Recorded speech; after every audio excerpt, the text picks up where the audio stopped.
Good evening सबैजनालाई फेरि पनि धेरै दिन बादमा है। र यस्तै चाहिँ हाम्रो चाहिँ यहाँनिर बस्तीको काम स्कुलबाट आएर पर बारी देख्नुहुँदैछ नि है। यहाँ सबै डल्ले खोर्सानी रोप्ने प्लान गरेको छौँ। डल्ले खोर्सानी छ्याप्पै हो।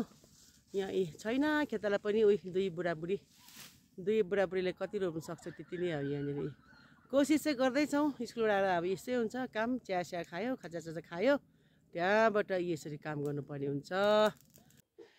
गोरु पाउँदैन, सबै ट्रेडिसनल मेथड दिनदिनै हराउँदै गएछ। सबै यो ट्रेलर मेसिनले जोतेको मेरो बुढोले, मेरो हमसफरले। अब यहाँ चाहिँ डल्ले खोर्सानी छ्याप्पै लगाइदिउँ भनेर चाहिँ सोचेको यसपालि चाहिँ। तर ढुङ्गा चाहिँ अलिअलि छैन हो, यति चाहिँ रोपिसक्यो। प्लास्टिक लगाएर लगाइदिउँ भनेको अलिक ढङ्गा पुगेन हो। कसो गर्नुपर्ने यसो अलिक तपाईँले पनि सजेसन दिनुहोस् है। यहाँनिर यसरी ड्याङ उठाएर चाहिँ यहाँनिर प्लास्टिक लगाएर रोपौँ भनेको। यहाँ हेर्नुहोस्, यस्तो चाहिँ बस्तीको काम चाहिँ। अब बारी बाँझो राख्नु पनि मिल्दैन, बाँझो राख्नु पनि मनले दिँदैन हो। अन्त नराखौँ भन्दा पनि यहाँनिर अस्ति त मकै रोपेको एक दिन घैरा लागेर चाहिँ भोलिपल्ट चाहिँ खुट्टा टेक्नु नहुने भएको हो। यी राम्चे खोर्सानी आधी रोपिसक्यो, आधी छ यहाँनिर अझै हो। अब आफैले राखेको बिउहरू त अझै कहिले हो कहिले उम्रिने कहिले हो भने नि त। अन्त वर्षैपछि हामी खेती गर्छ होइन। खेती मिन्स रोप्छ, खेती पो हऱ्यो, खेती पो हुनु हऱ्यो। वर्षैपछि डल्ले खोर्सानी रोप्छ अलिअलि खानुको लागि त कि। तर बिउ राख्ने अझै पनि ढङ्ग पुग्दैन क्या हो।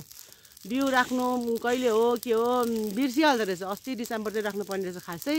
अहिले राख्नु त राखेको छ, तर अब कहिले त्यो ठुलो हुने हो। भर्खर सानो हुँदैछ हो। त्यसले गर्दा लास्टमा नकिनी नहुने हुँदो रहेछ। र किनेर रोप्दैछु। यसो चाहिँ हातहरू भ्याङ्ग्ने सिस्नोले पोलेर केही छैन। तर परिश्रमको फल मिठो हुन्छ। डल्ले खोर्सानी छैन अन्त फेरि दुईजना डल्ले खोर्सानी लभर हो। अन्त दुःख गरेर राख्नु पऱ्यो नि है। त्यसले गर्दा रोपाइ हुँदैछ है साथी हो। हाम्रो चाहिँ बस्ती काम चाहिँ उयो चाहिँ डरालो लगायो। यसले पनि मल पनि काम गर्छ, प्लस किराहरू पनि मर्छ भन्छ है।